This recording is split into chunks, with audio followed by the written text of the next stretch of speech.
if there's a question relevant to something that we're discussing in the moment.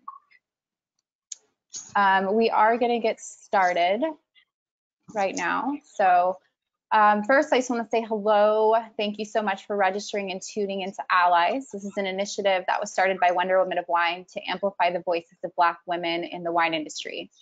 Our mission is to have important conversations regarding the intersectionality of being Black and being a woman working in wine, and to use the WOW platform to empower change so that we can learn and grow together, and to promote the work of women who have been marginalized in our industry. We do want this to be a safe space for everyone participating today, so if you have any questions, please type them in the feed and we'll answer them during breaks in the conversation and also at the end of the webinar. Proceeds from today's webinar will go directly to Tahiirah, who will be donating half of her proceeds to the Roots Fund, and then WOW will be matching her donation. I'd like to introduce our host for today. My name is Rania Zayat, and I'm the founder of Wonder Woman of Wine.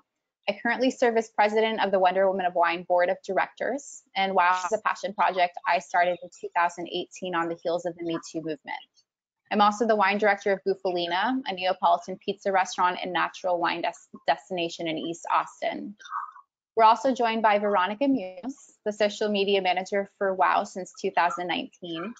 She's also a freelance writer specializing in lifestyle, travel, food, and wine content. Veronica also works at Apartment 115, a wine bar in East Austin, and handles their digital marketing.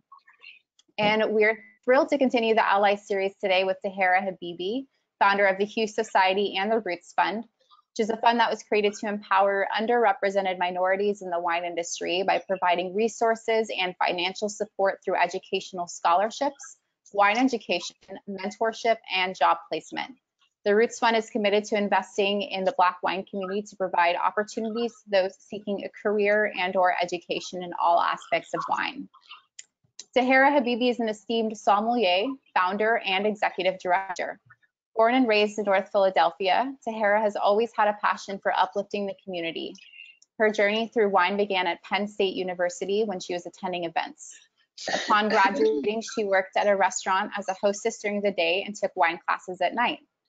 In 2012, Tahiirah opened the prestigious St. Regis in Bal Harbour, and her career ventured through many leadership roles. Frustrated with the lack of diversity in the industry, she uses her skills to bridge the intersection of wine and culture. In 2017, she launched the Hughes Society as a safe space for the community to learn, commune, and find resources in one place. She created a cultural space for the Black community to share their developments and experiences in wine.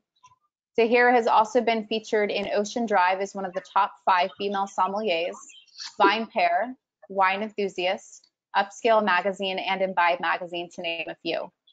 Her work is rooted in empowering the community for both consumers and business owners. Famous for her pioneering work in the industry, Tahiirah recently co-founded the Roots Fund, the nonprofit that will create new educational pathways, financial assistance, and career opportunities for Black and Indigenous people to become successful in wine.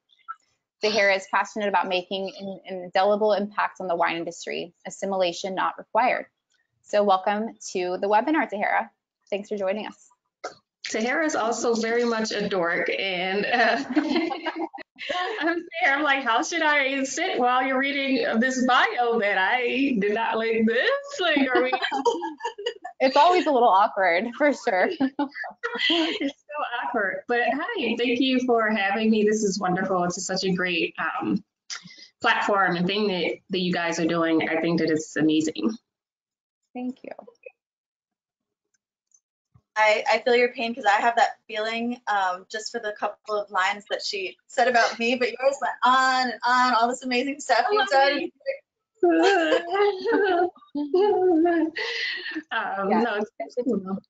It's important to get comfortable with your own success, right? It's another kind of area to work on. I think that we all have experienced that sort of awkwardness and discomfort. Yeah. But yeah, let's get started. Can you talk a little bit about how you got into wine and how you got started in the industry? Yeah. So how did I get into wine? It wasn't something that I grew up with. It is, I was in college mostly, actually more so my last year in college. and I ended up winning Homecoming Queen. And at the time, it was, Penn State was thought to not have had a Black homecoming queen before, so that was kind of like a big deal. And I had to, we do our thing after you win, you have to go to all of these different receptions and all these things. And I used to have to go and drink wine and pretend like I liked it. But I very quickly caught on to the regard for it, like the idea, and also I think it's important that being in these spaces, you recognize immediately, like as a Black person, and you're in a position of, I guess, like leadership or power, or whatever you want to call homecoming queen, that everybody's watching you, and especially when it's like a historic thing. And so I noticed that, and I used to try to just play it cool, but I noticed like how wine kind of played into that. And I knew like if I was acting a fool and like maybe how I felt inside, that, those guys like, see, told you not to put the like, so I recognize the power in it very fast. Interesting. Is that what made you want to pursue it? Was just simply to change your own mind, or just, was there like a passion element involved in? So the passion came after I graduated. It wasn't immediately after I graduated, but after I graduated, I ended up working in a restaurant for Kimpton Hotels. And the wine director was a woman, and it was Emily Wines, and she's an MS. And, she was running this program, and I was already kind of intrigued by it from college, just because it just fascinated me, like the idea that this beverage like held so much weight. And then I saw like how people treated it in the restaurant, and I was a hostess. And so I reached out to her and I was like, hey, I wanted to learn some more, just because I didn't want to be embarrassed talking about it. I wanted to have my own working knowledge. And she ended up paying for my classes. So I was going to work during the day, and then I was going to wine school at night. And I went to the Wine School of Philadelphia, which is a really, really good wine school. So I had like a really good foundation to start. And then before I graduated from there, I think it was after my first semester, I ended up going to Europe for a month by myself. And that completely changed like my entire perspective on wine, because over there it's food. It's very much like just passe, but in the US, it's like this ginormous thing that we worship. Is like the wine, especially, 10, 11 years ago, well, 12, I don't know, however many years ago I started studying. And that is what made me really want to pursue it. It was a combination of seeing a woman in it, although I didn't know any Black people or Black women.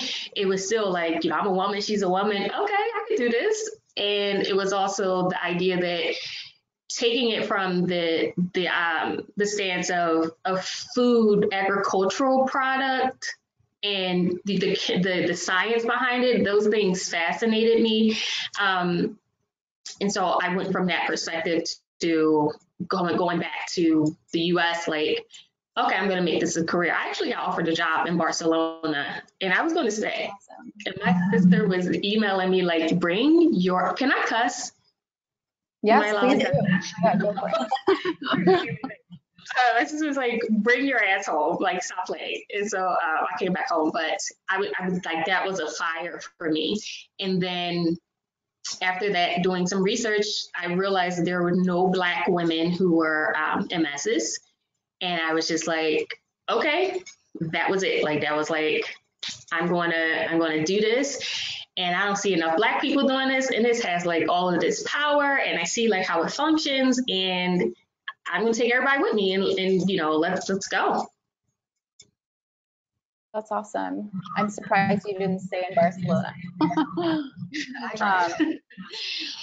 Well, so, I mean, you just alluded to your experiences with the court, and I've heard some other stories that you've shared, but you know, you talked about your experience with the court, your decision to validate your wine career eventually on your own terms, and not with an organization that might be considered tone deaf or hasn't traditionally supported Black and Indigenous people of color. So if you're comfortable, can you share, you know, that specific experience with viewers? Yeah, this whole thing has been surreal, to be honest, because I really had to publicly grieve a dream of mine through this whole experience. And I don't think that people realize like that was like, it's difficult, but it's definitely worth the emotional labor. But that experience was crazy because, like I said, I was like fired up, and I was just, it didn't make sense to me that there were no Black people in this space, and that there was not a Black woman at the top. Like, I don't get it. So I was like, all right, well, I'm going to do it. And I studied a lot. Like, man, I had moved to, as I finished my wine classes, I moved to Miami spontaneously. I flipped a coin, was like, I'm either going to go to California or I'm going to go to Miami. And I ended up going to Miami, and I worked as a cocktail server while I studied to take CMS. Now, I think that it's important to note that CMS at the time kind of had this reputation and reverence where there was no other path. If you wanted to be a Som, that was what was considered. You had to go through those levels. Otherwise, and I've even seen this written somewhere. Let's not say they wrote it, but I remember back then I saw it written like, you're not a real Som, or you're not actually certified if you're not certified through CMS. And so I took it very serious, and I went through, I finished my wine classes, I moved to Miami, and I was just studying all the time. Like, I carried flashcards around like it was money. Like, it used to be in my bra, like anywhere, anytime I had a chance to study, I was studying, because in my head, this was like the hardest test in the world. And I just didn't think that I was prepared for it. And, people laugh, but I studied alone. And so I read the wine Bible back to back, like cover to cover twice, because I was just like, I have to, get this. So I was kind of like pretty much over prepared for this test getting there. And I flew to New York. I was living in Miami at the time. And, it's a very cold environment. They don't make it very welcoming. I was kind of relieved to see women, as instructors, but there are 4 of them. And it just, immediately kind of was disappointing in the excitement that I had versus the way the class is kind of structured, because it's just very cold to walk in there, and you're already nervous, and it's like all of this pressure, and then I had all the added pressure that I had put on my back, because I told everybody I was going to be a Som, and everybody knew I was going to take this test and all of this stuff. So when we get there, long story short, it was they're going through the instructions, and there was a woman who was in the lead of it, and she said, and I had my head down when she said this, because I remember like peeking my head up, like, but she said, like, you, in order to speak, you need to call us master. And I was like literally like writing something down, and I peeked up like, she can't be serious. And I wasn't in the front of the class. I guess that's fair at all. But I just remember like, she didn't say that. And so, we're kind of going through the class, and somebody goes to raise their hand. And I think everybody prior to that had just addressed them that way. But this one person went to say something, and they told him that he couldn't speak because he didn't call them master. And I was like, yeah, but it was just this one part of the test that it's a 2-day event. And this was the first day, and it was this one part that I was really trying to learn something about. And I really had this question. And even though all of that, I was like, there's no way that they're going to look at me and say this. Not that I felt like I was an exception to the rule, but I felt like you have to realize at this point, like maybe something will click, like maybe we should just chill on this. But no, it's, I raised my hand and they wouldn't let me talk. And they said, and I was just like, and I put my hand down and I remember I just like sank down in my chair. And I just felt like, damn, I did all of this kind of for nothing because this is it for me. Like it was an immediate, I don't want to do this anymore kind of thing. Sorry, damn it, I thought I was over this. Okay. It was more so because you didn't even see me when I put my hand down and I felt upset.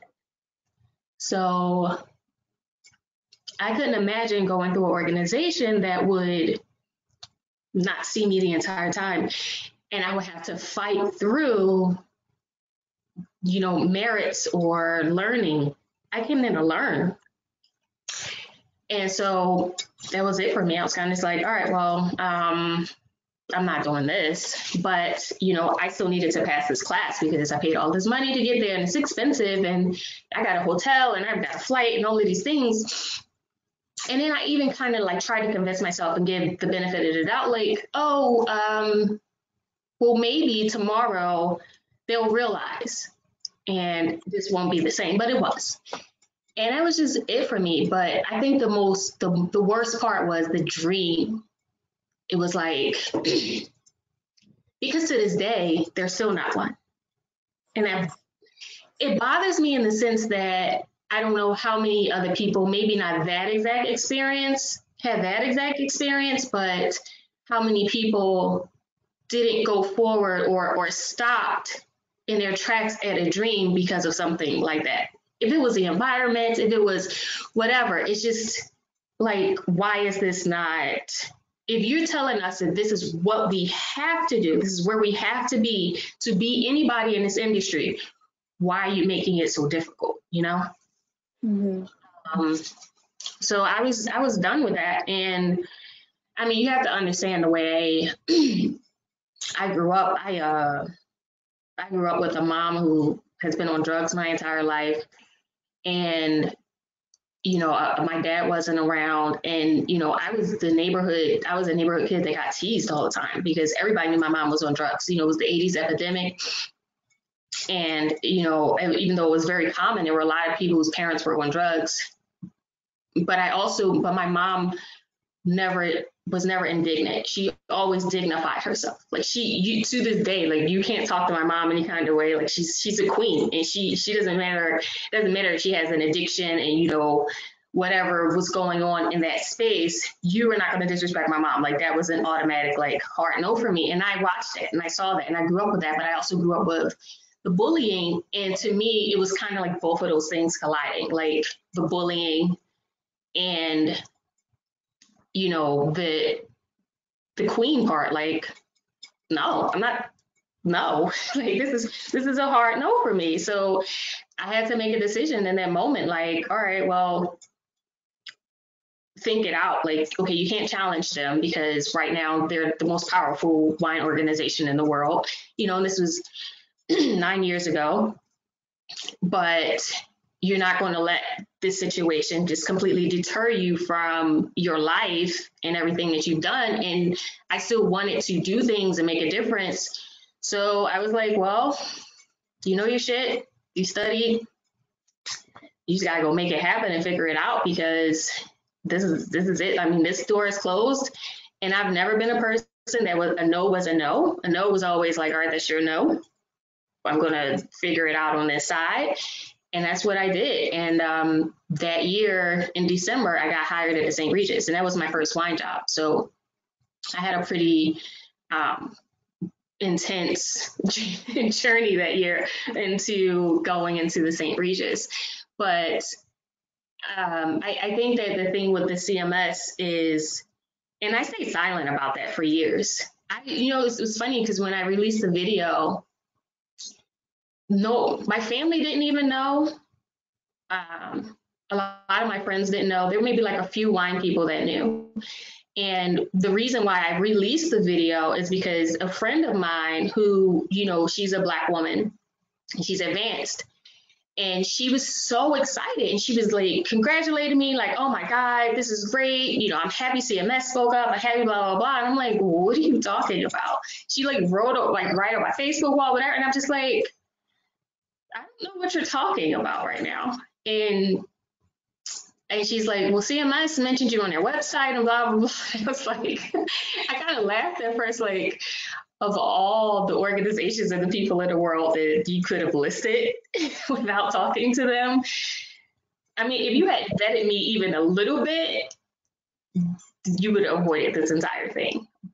But for me, it was, and she wasn't the only one. Like, I kept getting congratulatory texts, and, you know, people were sending me DMs and stuff like that. And I was just like, I have to say something, because this was a space that, like, Hue Society is a safe space. People trust me. People know, like, I will never align myself with something that did not make sense for our community. And I'm very protective of that. And I just felt like I needed to say something, because the climate that we're in, they hadn't released a statement. As a leader of, you know, a wine organization, you should have said something and been like very direct about it. And they didn't, and people were waiting. And it weren't only people, you know, the wine world had been very silent on this whole Black Lives Matter and the racial tension and all of that stuff. And it was disheartening. And like left and right, you were kind of just seeing it, you know, people were releasing horror statements, and you just looking like, what is happening? So when this came out, everybody was really excited. And even though they didn't directly say, oh, we are working with Hue Society, the implication was there when they listed my name, and people started, it gave people like an ease of, oh, well, they must be working towards some great things. I never spoke to them prior to that, so I had no idea what they were working on. And I just wanted to make that clear. And the video was not just about CMS. The video was a mirror for the entire wine industry. Like, it is time for you to wake up. Like, the institutions of racism that you support and are benefiting from will no longer stand, and we're not going to be okay with just supporting this and blindly just going through these things. And so, you know, a lot of people try to pit it like, oh, CMS versus Tahiirah versus CMS, and it wasn't. It's Tahiirah versus institutionalized racism. That's what the issue is. It's not about CMS. Like, do I feel like you should burn CMS down? Not at the moment, because there are a lot of people who spend a lot of money to do things in that organization. And if they can get their shit together, and if they, you know, debunk and dismantle the racist systems that they have, it may be beneficial for some people, particularly if you want to go through a testing system like that, or if you want to work in fine dining and stuff like that. Like, it probably does have its benefits for you. But if they don't, then yeah, burn all of this shit down. I'm a big, like, all this shit could go, all of it, every single, all of it, for sure. Do you think it's possible with an organization like the court that has been around for so long, that has these really protectionist systems in place within their organization and their structure, to come back from that, to make drastic changes? Or do you think that it's better to start over and start something new? I think that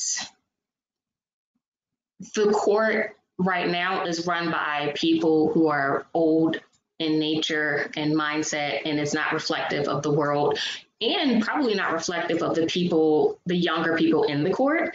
And I think that if they can step aside, or if they can, you know, allow people to make the adjustments that need to be made, then yes, maybe they can. And, you know, that's to be seen. They've created a diversity board with actually diverse people on it. It's not a group of white men trying to create a diversity board, you know, and, you know, they have some really strong voices on there. That the thing that I think I was most proud of is the master Psalms that I do know, they've all spoken up. Whether it was like publicly or to the board, they did say something. So the changes are being demanded. And, you know, I saw IG Live from Carlton McCoy, I think it was like last week or the week before that.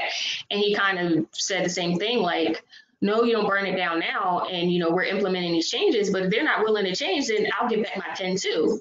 So it's not like everybody is like, oh my God, this is the best organization in the world. People are like, I put a lot of sweat, tears, and work into this organization, and you need to move so that we can fix the actual organization.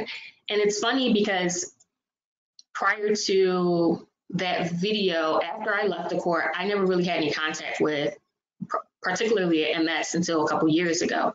And I met a friend of mine and we talked, and we were both kind of drunk, or maybe I was drunk. But I called out like some of the racist systems or whatever. And I told him like I left and all these things. And he immediately was like, I can make you a master of MS. Like immediately. He was like, I'll mentor you. I'll take you through the whole thing. He's like, I believe you can do it. And I would do it. And for a second, I thought like, maybe. And then I was just like, this is not what I want. Like, this just doesn't align with me. And it will take away from my community work. So no, because I'm looking at it like, okay, you get to be an MS and then what? Like what's after the height of that? And, it puts you in these great positions, but that's not to say that you can't get into those positions without necessarily that particular certification or validation. So I'm just very cautious of validating myself and having the Black community validate themselves through institutions like that they were not founded for you. Mm-hmm. And they don't have you in mind as they're going through their recourse or the rest of that stuff. Like we get indoctrinated into this thing where we feel like we have to do this. This is the only way that we can survive. And the problem is the systems. If we change the systems of, oh, you're Black and you don't count in the wine industry unless you have a certification, now we're having a different discussion. So the certifications can live, but the Black people or, indigenous or, I don't like to use the term minority, but person of color can survive without having a specific certification, because that system shouldn't be that way. It's the system that's the issue. It's not necessarily the people all the time. It's the system that they inherited. So that's my thing with systems and racism in the wine industry. Yeah. Were these experiences pretty influential in the founding of the Hughes Society? Oh, for sure. I mean, the Court of Masters was one thing. When you get into the industry, it's a whole nother animal. It's not much different in luxury when you work in fine dining. You have a very rigid set of rules that you basically can't look and act like yourself.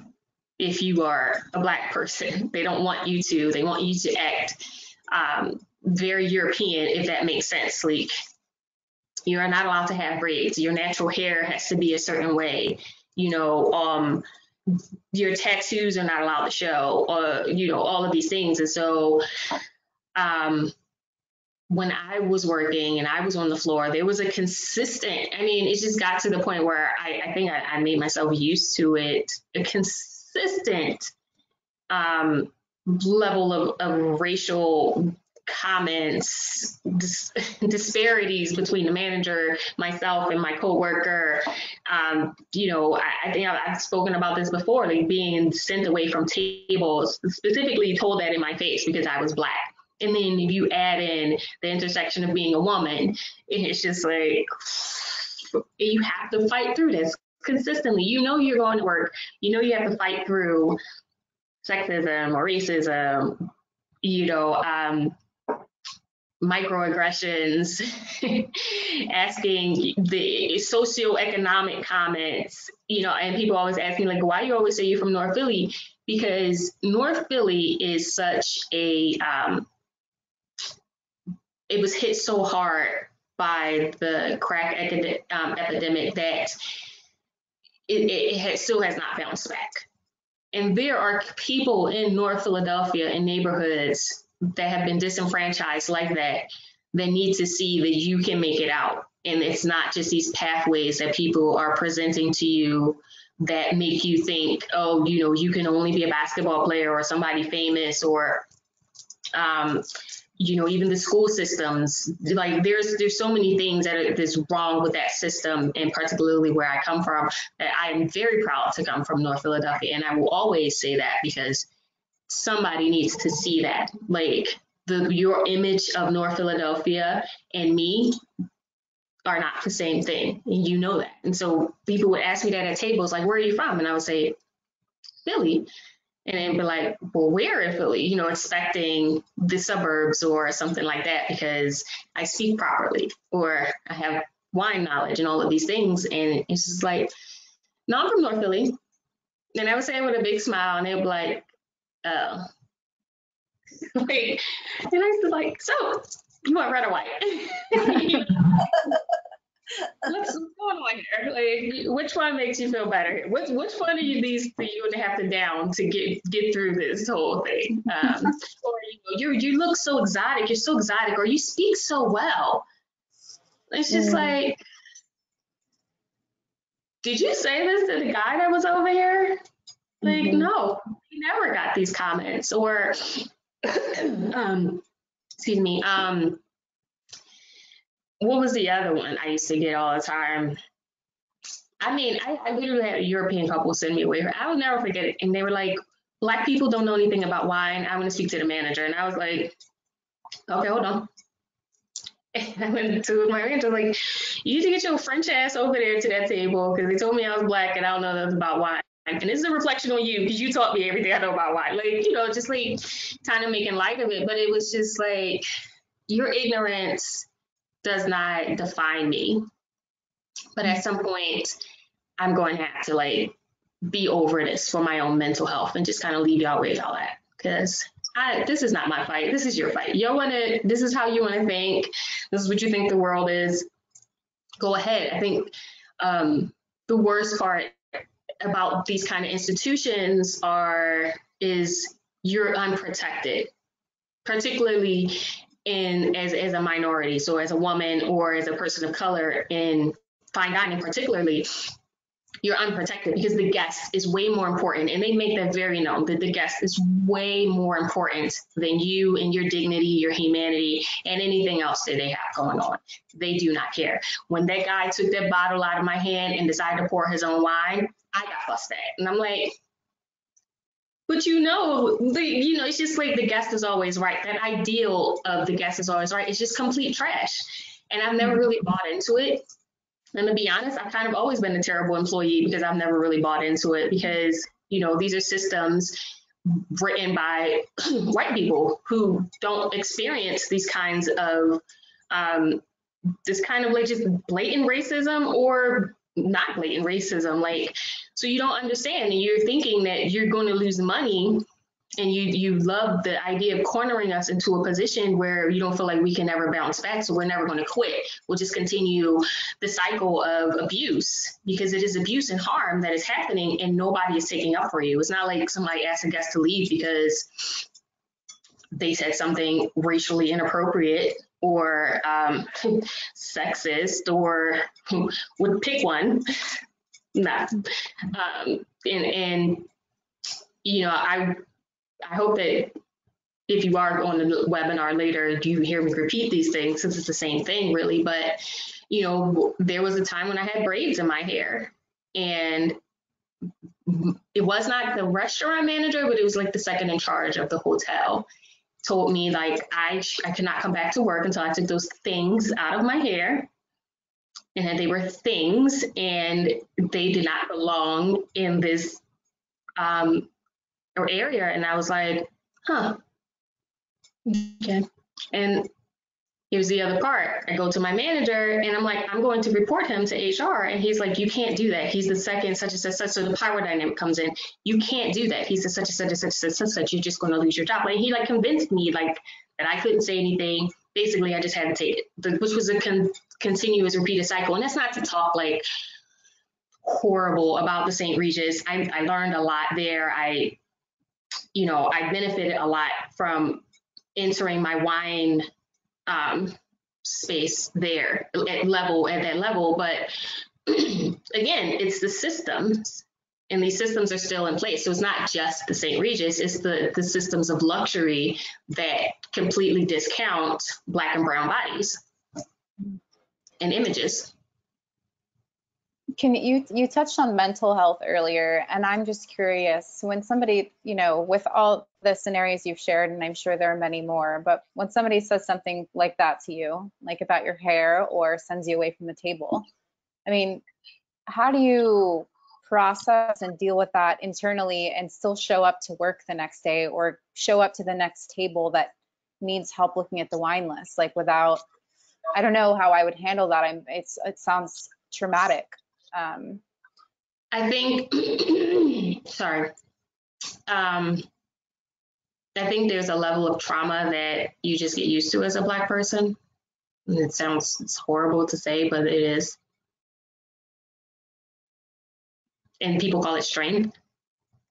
Black women are so strong, blah, blah, blah. It's just a level of trauma that we get used to and normalized. And then when you come out of it, you're like, actually, no, this is not normal, because you get indoctrinated into it, particularly in luxury spaces. It's like, you don't feel like you have a voice. You don't feel like you have the option of saying anything. You don't feel like you can speak out against a guest, or, maybe against a manager. But I have always been very big on meditation. I meditate a lot, which is how I've stayed out of jail for a very long time. And I think that that's incredibly important, but your value system has to drive you. And that's what's always driven me, like, even since I was a child, going through that kind of trauma, with your parents and all of that. I have very strong values, and I apply that to everything and everybody around me. So I would never allow somebody to bully somebody, or I've always spoken up against the wrong thing. And I don't back down from those kinds of things or those talks. I have some pretty big balls. Yeah. Awesome. You've mentioned the Hughes Society as a safe space. Can you talk a little bit about some of the programming you guys have going on? I'm guessing you have a lot of industry people within the society, but probably some non-industry as well, and what you guys offer. So this year got wiped, obviously. For obvious reasons. But there were a ton of things going on this year. We actually just missed Essence, and I do a wine festival called the Black Wine Experience at Essence. And it's really just a celebration of Black consumers as well as Black brands, which are completely underrepresented, I think, on both spectrums. And, we also do something that's called the Roses and Rosé Brunch. And it's really just honoring us in our space. It's an awards brunch. And, we're left out of awards. Can you think of a wine awards where you see Black people included? Because they're, so again, I'm very big on making your own. You don't see it, it's not there. That's fine. We need to celebrate ourselves. We don't have to assimilate into and beg for the kind of validation from people who just do not see you. So that's what a lot of my work is focused on. It's really about empowering consumers, but also empowering brands and allies as well, because I would be remiss if I tried to only promote Black wine.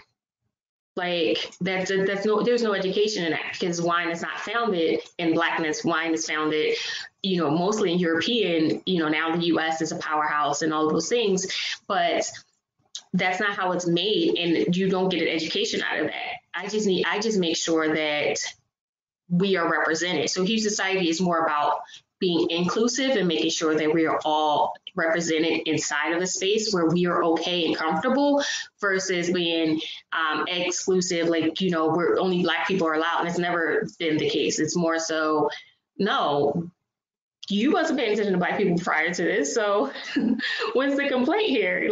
We're doing our own thing. We're learning, we're growing, we are celebrating ourselves, and we don't have to code switch to do that, which is what we're taught all the time. It's when you're in white spaces, you have to speak this way, you have to act this way, you have to dress this way in order to be accepted. And it's no, if you want to have rollers in your hair and sit on your patio and drink wine, go ahead. And while you study, or we're studying, like, whatever that means to you, then you stay true to yourself. We don't have to do that. I've always hated that idea, like, that you have to change yourself and adjust so much just to be accepted. It's like, why do we need to be accepted over there? We're fine over here doing our own thing. So but I am very big on allies as well. I think that that's incredibly important. Through every uprising, there's always been allies. And I do believe that there are people with pure hearts and, goals and all those things. And that's a part of Hughes society as well. So we have we've created what I'm calling CORE. So it's a council of resources, and it's a group of us that are, it's a group of us that are, at the top of our games, and we are well connected, and we are able to provide resources for people who don't have access to them, because we all know that wine is incredibly expensive to learn. No secret there. You can't keep drinking the same $10 wine and expect to learn or to move on to the next phase. But I think with that, with CORE, there's going to be like a whole nother world that's going to open up. Like, this is a very new branch of Hughes society, but we'll be able to reach people and really like start transitioning consumers into professionals. And that is how you create diversity. That's how you flood the market. That is how you nurture people from the very beginning of their space up into seeing them into a career or whatever it is that they choose to do with it. I think that that's really important, to meet people where they are. And with CORE, being able to use those resources and reach throughout the US to create taste. Sorry. Be able to create tasting groups and just tastings, period, study groups. And then, to further move on and be able to help you decide a career path and to help you launch into that is incredibly important, and it's so rewarding, because I didn't have that when I started my career. I just had a different mindset. But if you live in the hood, you're not thinking about wine as a job. You're like, dude, how am I going to survive? Like, I'm trying to make sure my bills are paid this month. I'm not spending my money on wine. Or you're not taught that wine is a career in those spaces. And those are the spaces that we need to reach. You're not taught that. And so that's why it's so limited. That's why, you have less than 1% Black people that are winemakers. Less than 1%. We're talking about what, $430 something billion industry. So when you start bringing economics into it, how is this even remotely fair, right? There is no way, because you're not even touching people who don't have access. You're not even trying to reach out to them. It's just kind of like, well, you got the money. It's the same thing with paid internships, and this can apply to anybody. If you're poor, you don't have the money to work for free, then you're not going to take a paid internship, because you have to support yourself. So paid internship is a privilege. It usually goes to privileged people. And that is what I'm trying to tackle here, is making sure that everybody has access to a working wine knowledge and career development, so you should choose to do that. But showing you that there are career paths outside of being a som and being a winemaker, but also there are ways to get to that career outside of WSET and CMS as well. So, mentorship and all those things, Hughes Society is really going to be focusing on that for the rest of the year. And then going forward, I think it's just going to be incredible, launching chapters in different cities and being able to just commune with people who think like you, even from a wine perspective, or look like you, because it's very comforting. And I think that it's missed a lot with people who aren't from marginalized groups. But even as a woman, I think I was on this webinar the other day in London. It was a roundtable on fine wine. And I cannot tell you how excited I was when I popped into this thing and there were women. And I was just like, okay, yeah, I can do this. It's just like, it's a mental thing. It's a mental comfort, because you already know what the fight is. As soon as that, that disparity is there, you're just like, all right, great. So with you, I think that it's incredibly important to knock out as many stereotypes and barriers as possible. Mm-hmm. Tara, we have a question from Lynn Sternberger, who says, how can we support your mission and your organizations? How can you support? So with the Roots Fund, that's obviously that's a funded thing. So we're always looking for people to do help with job placement, people to partner with us for job placement and internships and those kinds of things. And going through the Hughes Society system, the way that we're setting it up, by the time you get to the level of a career, that is when you would go through the Roots Fund. So, we're always looking for partnerships. We're always looking for venues. We need venues to host tastings. We're always looking for wine. I'm not going to say any names of cheap wines, but we could, some good wine. We're always looking for good wines that, that we can learn from. And we're always looking for mentors. I think, me getting a mentor when I got to the St. Regis, whether it was because he didn't want my ass on the floor, not being able to sell the wine that he had created or not, it was an integral part of my learning and it propelled me so far. And I think that it's incredibly important to have mentors. And I don't think there are enough people who offer mentorship in this space. So even if it's just that is always important. Mm-hmm. That actually feeds right into Megan's question. Do you think group organizations acting as mentors to women and people of color will be better than trying to institutionalize individual mentoring for sommeliers and wine people in general? Do I think that groups are better than individuals? I think organization versus individual mentorship. I don't know. I think individual mentorship is well, organizations. I mean, I never knock organizations.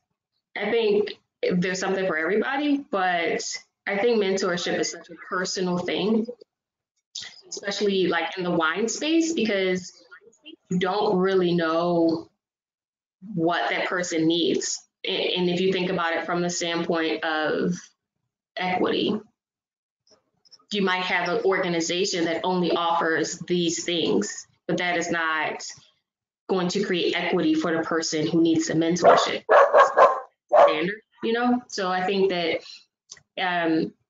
it's different, not necessarily better or worse. I think that you have to decide what you can offer and what it is that you're looking for as a mentee as well. And sometimes you don't know that. So maybe you do go through an organization that offers, mentorship that way, and then you get an individual kind of thing. And I think that's the way Hugh is kind of being structured with the core, because there is a group of us and we can all kind of chime in with people and, help them develop. And then you kind of go into your singular mentor.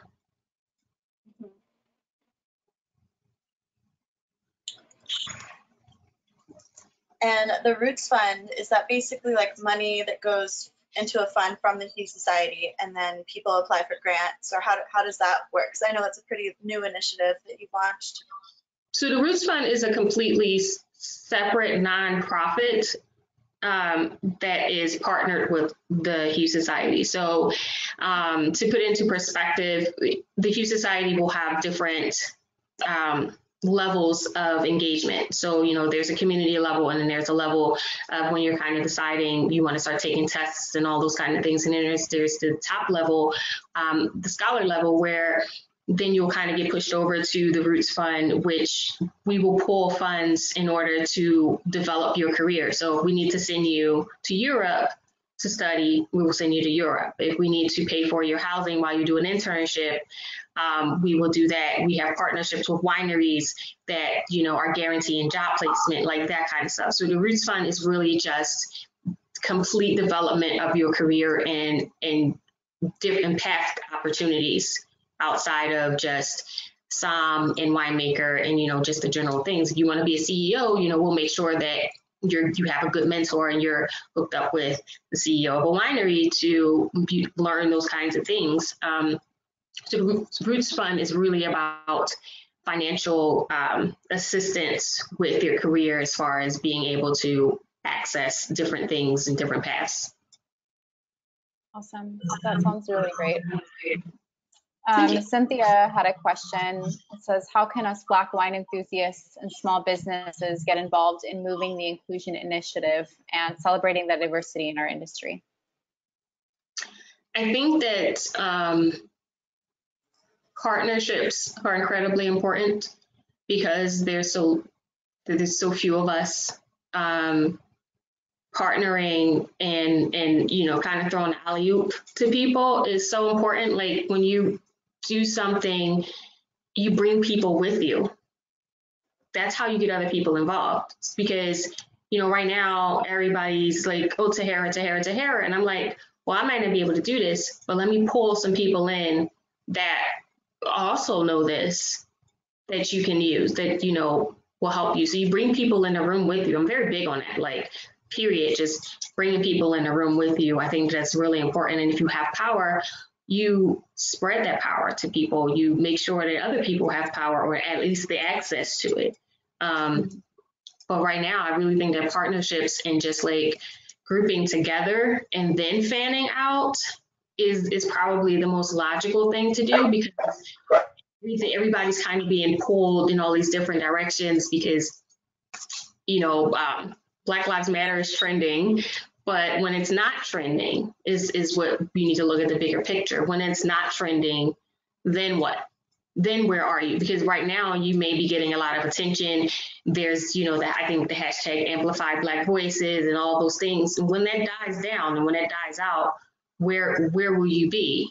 So, you know, we all need to work together and in tandem to make sure that people know where to come and find Black wine professionals or organizations and all that kind of stuff, and make sure we're all communicating. So when it is time to kind of pass something off or somebody's looking for something, you can say, hey, I can't do it. Or, you know, I've kind of had my shine. You should give this person a chance because they're good too.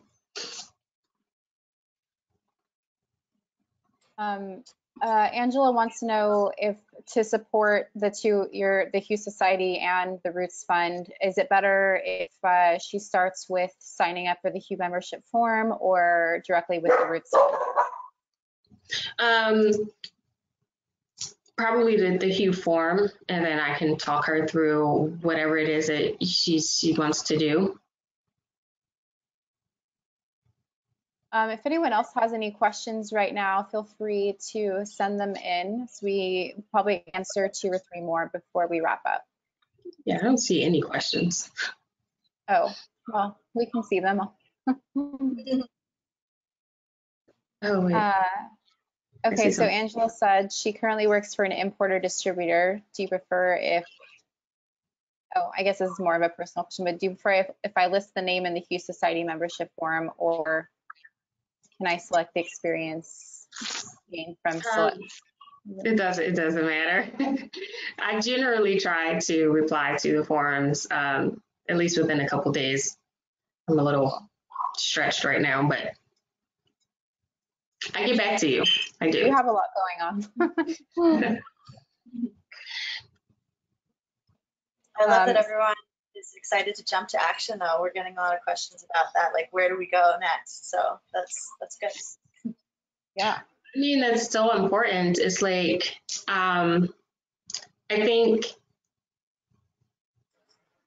the, like I said, like the idea of like Black Lives Matter trending and being like this thing, it's not necessarily bad because it draws attention to a very needed thing. But I think when it's over and people are kind of going back to their regular feed and their timeline, and it's not as popular to host this or be a part of it, then what? And, you know, that's kind of like people ask me all the time, like, what can they do as allies or as, you know, a non-Black person?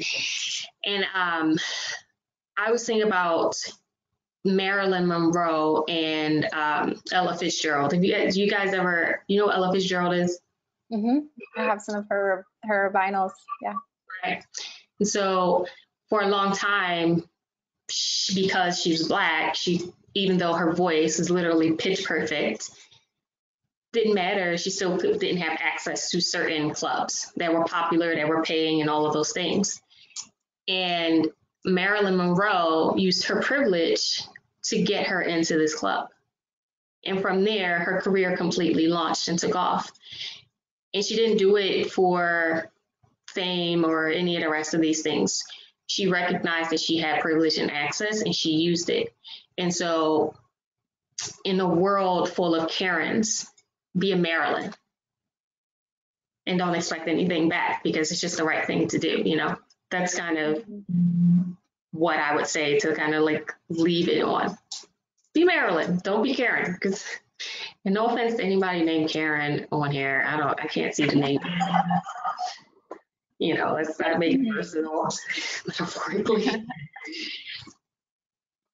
I'm quoting you right now in the chat and letting everybody know, in a world full of Karens, be a Marilyn. I love it.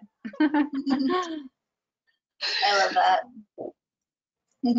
And I think I saw that floating around Instagram, and I saw that Marilyn would go and sit in the front row to Ella's shows and just be her like supporter, just be there for her. And also it's through that they learned a lot of things that they had in common and all of those things. And it's so funny, like when these history lessons come out, like now, like everybody's learning them. It's like Black people are like, y'all just learn that, like, because we just get taught so different things. And I think it's so exciting though at the same time, because you can see, like, I mean, I had a friend of mine, you know, the Snoopy, I'm sure you've seen the Snoopy meme by now. The Snoopy meme with they're at the table and what is the Black kid's name? What's the Black kid's name on Snoopy? On Peanuts? I don't know any of the kids' names. I know. The one Black character. The one Black character. He's sitting, your entire life, you never notice that the Black kid is sitting on the side of the table by himself. Nobody's next to him, just completely isolated. Everybody else is around the table together. All the other little white kids, and this Black kid is by himself in a different chair and everything. And it is just now in 2020 that white people are starting to notice that. And they're just like, for fuck's sake, like how did I not notice it my entire life? And Black people notice it immediately. That is kind of like the difference. Go look up. You'll see. I'm like, goddamn. Like, yeah. It's I think there's a pretty cool awakening happening. Yeah. Absolutely. JR wants to know, who are some of your mentors or inspirations? In the wine industry or just like in life? I'm assuming in the wine industry, but we can open it up. I don't really have any mentors in the wine space. Would you consider Emily a mentor? No. I mean, maybe at some point early on, I think. But, you know, once I left that restaurant, I hadn't talked to Emily again until a couple weeks ago. In life, well, inspirations, my life changed with Maya Angelou completely. Like, if I ever tried to embody, or if I felt like my spirit was in kindred to somebody, it was definitely Maya Angelou for sure. Like, I Know Why the Caged Bird Sings opened my world. And I'm very influenced by, I'm very much a feminist at heart. And so I'm very influenced by Black women, you know, Angela Davis, Bell Hooks, but also, like, I've read The Alchemist, so I love that book as well. It's just, I'm influenced by just the nature of good things that are strong and fight through. That's always just kind of just like, it always revs me up. Like, even if I just read a sentence, I'm like, yes, you know what? You are right. Let's do this. So, you know, I kind of, I'm a very visual person. So I'm easily, wow, I was about to say something really stupid, like I'm easily aroused, and that's not what I meant. But I'm easily like geared up with positive things. I kind of just ignore a lot of negativity. I just ignore it. I'm an energy person. It's not worth the energy. I'm just like, okay. Yeah. Looks like the viewers helped us out, and Franklin is the character you're referring to. Franklin, yes. I don't know why I cannot remember his name. Yes, Franklin. That's a pretty telling societal thing. You think about it, Franklin. Yeah. Good old Franklin. Or Franklin. Ariel is asking what types of mentors you're seeking for the Hue Society and what characteristics you look for. I think that it's important to have some sort of knowledge of the wine industry so that we don't have to train you in that, because it is a unique industry, particularly with like the 3-tier systems and all that stuff. Like, if you don't understand that, that's, you know, we're just kind of starting at ground zero. But if you're a person that's willing to authentically give your time and energy and resources to a person, that's the kind of people that we are looking for. And I think that it's proven, like, if the pandemic has not proven anything, distance doesn't mean a single thing. Nothing.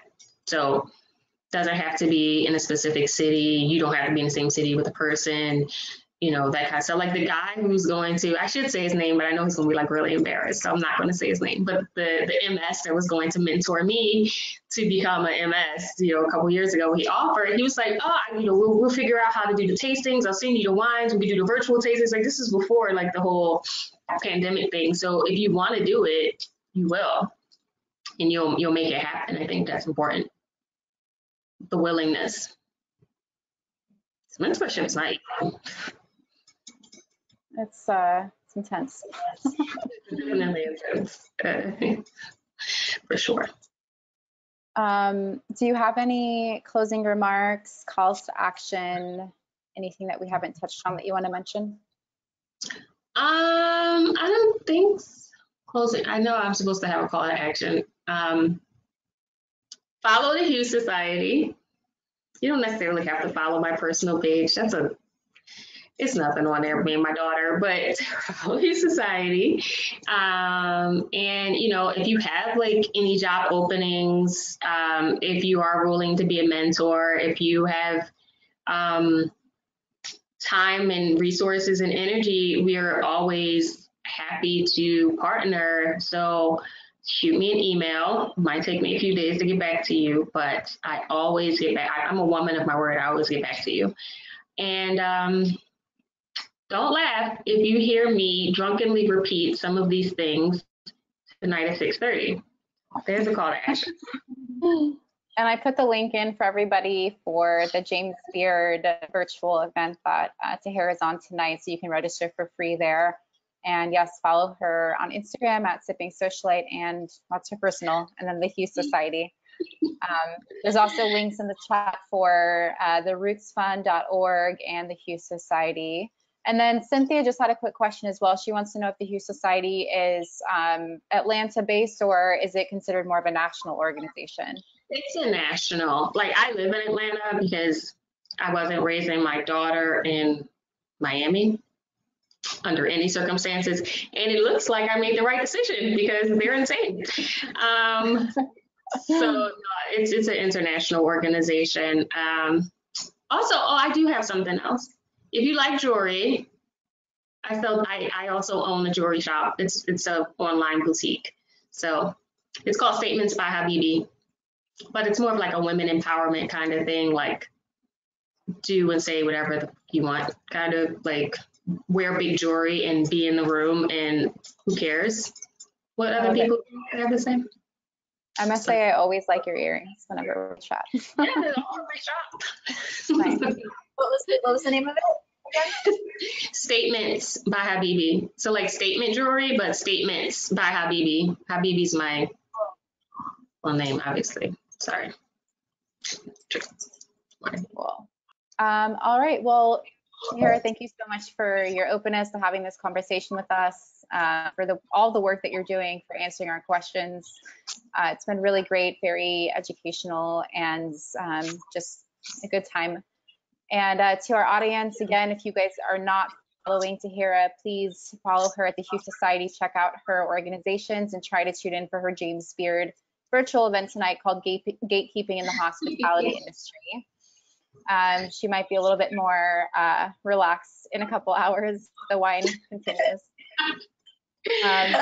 Today's episode of Allies will be posted on wonderwomanofwine.com on our Allies page. If anyone wants to check it out later, if you had somebody that couldn't make it today, they can always download it and watch it at another time. And then next Monday at 6 p.m. Central Standard Time, we'll be talking with Leah Jones, who's the founder of Diversity in Wine and Spirits. Registration is open for that on wonderwomanofwine.com, and we hope to see you guys there. Thank you so much for tuning in, and hope everyone has a great rest of your day. Bye. Bye. Thank you.